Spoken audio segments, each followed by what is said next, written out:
8월 6일 목요일 경건의 시간을 시작하겠습니다. 기도하겠습니다. 영혼의 빛이 되시는 하나님, 새로운 하루가 은혜의 자리가 되게 하심에 감사를 드립니다. 오직 주님만을 의지하여 이 시간 겸손히 은혜를 구합니다. 진리를 마주할 때 성령님께서 저희의 마음에 깨달음의 은혜를 주시어 주님의 뜻을 선명히 깨닫게 하시고 온전한 믿음으로 응답하는 생명의 자리가 되게 하여 주옵소서. 예수님의 이름으로 기도드립니다. 아멘.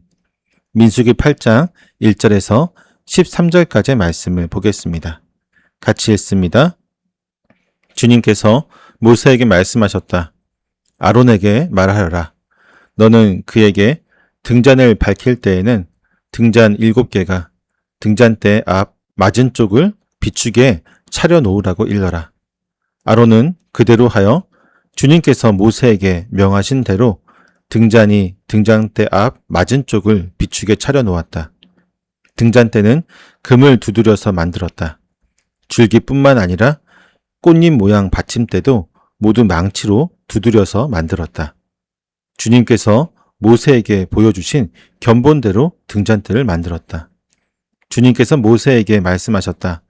너는 이스라엘 자손 가운데서 레위 사람을 데려다가 그들을 정결하게 하여라. 그들을 정결하게 할 때에는 이렇게 하여라. 속죄의 물을 그들에게 뿌린 다음에 온몸의 털을 삭도로 다 밀고 옷을 빨아 입게 하면 그들은 정결하게 된다. 그들더러 수송아지 한 마리를 번제물로 가져오게 하고 곡식 제물로는 기름에 반죽한 고른 밀가루를 가져오게 하여라. 너는 다른 수송아지 한 마리를 가져다 속죄 제물로 삼아라. 그리고 너는 레위 사람을 회막 앞에 세우고 이스라엘 자손의 온 회중을 모아라.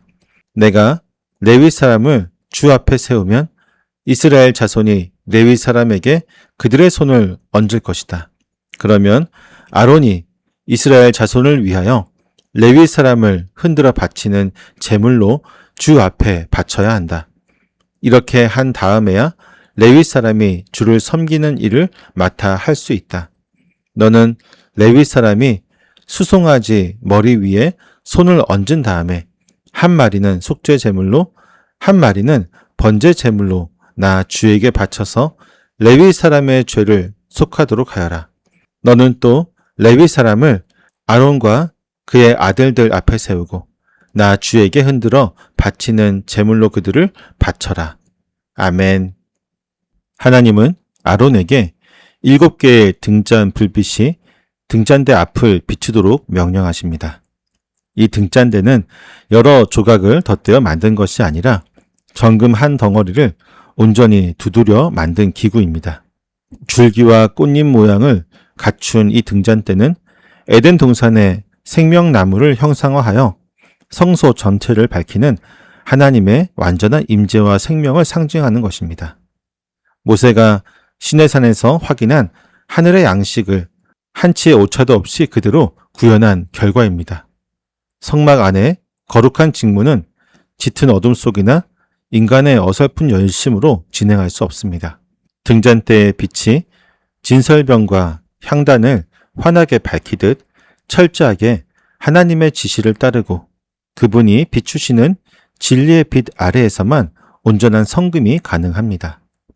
등잔대의 빛이 성막 안을 온전히 비출 때에만 제사장들이 바르게 봉사할 수 있었던 것처럼 우리의 모든 일상은 하나님의 말씀이 비추시는 빛 아래 놓여야 합니다. 직장에서 중요한 결정을 내리거나 가정에서 자녀를 양육할 때 세상에 검증된 방식이나 익숙한 경험을 앞세우는 것이 아니라 주님이 주신 성경의 진리를 통해 우리의 생각의 어두운 구석구석을 비추게 해야 합니다. 주변의 편법이나 빠른 성과에 흔들리지 않고 오직 진리의 빛이 지시하시는 방향을 따라 묵묵히 정직한 걸음을 내디뎌야 하는 것입니다. 레위 사람이 회막의 거룩한 사역에 투입되기 위해서는 철저한 정결 의식을 통과해야 합니다. 먼저 죄를 씻는 속죄의 물을 온몸에 뿌립니다. 이어서 날카로운 삭도로 몸의 모든 털을 남김없이 밀어내고 입던 옷을 깨끗하게 빨아야 합니다. 몸에 털을 미는 것은 나병 환자가 정결함을 입을 때 행하던 방식과 같습니다. 과거의 묵은 때와 죽음을 향해 가던 육체의 부패한 흔적을 가차없이 도려내고 완전히 새로운 존재로 서야 함을 의미하는 것입니다. 하나님의 거룩한 일은 세상에 길들여진 옛사람의 본성을 그대로 유지한 채 억지로 감당할 수는 없습니다. 전신을 날카로운 삭도로 미는 행위는 몹시 수치스럽고 고통스러운 과정이었습니다. 하지만 거룩한 직무를 맡은 자는 이처럼 자신의 은밀한 죄악과 굳어진 옛사람의 습관을 가차없이 베어내야 합니다. 일터에서 관행처럼 굳어진 불의한 타협이나 가정에서 가족을 향해 여과 없이 쏟아내던 거친 감정들을 십자가 앞에 남김없이 드러내야 합니다. 죄의 유혹에 무뎌진 내면의 말씀을 삭도로 날카롭게 깎아내며 철저히 정결한 언약 백성으로 세워지는 뼈아픈 수고를 기꺼이 감당해야만 하는 것입니다. 이스라엘 온 회중은 회막 앞에 선 레위 사람들에게 일제히 손을 얹습니다. 장자들을 대신하여 하나님을 섬길 거룩한 대속물로 이들을 구별하는 예식입니다. 이어서 레위 사람은 2마리의 수송아지 머리에 안수를 하여 속죄 제물과 번제물로 바침으로써 자신의 죄를 씻어냅니다. 이스라엘의 죄가 레위인에게, 레위인의 죄가 수송아지에게 전가되는 엄위한 대속의 과정이었습니다. 짐승의 생명이 끊어지는 십자가의 피 흘림을 통과한 후에야 레위 사람은 자기 자신을 주님께 흔들어 바치는 살아있는 제물로 하나님 앞에 서게 됩니다.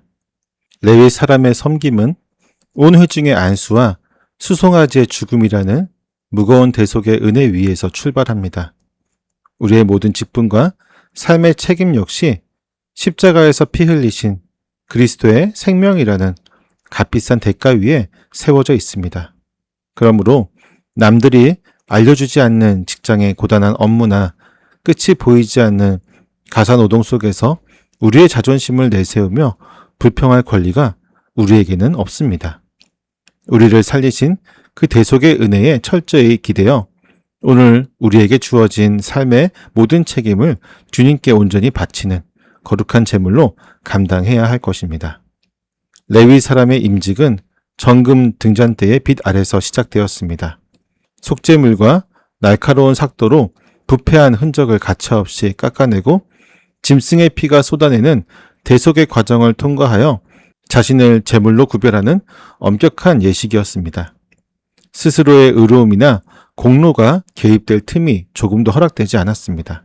철저하게 진리의 조명과 피 흘림의 은혜에 빚진 자로서 거룩한 직무에 세워지는 구속의 원리를 보여주고 있습니다.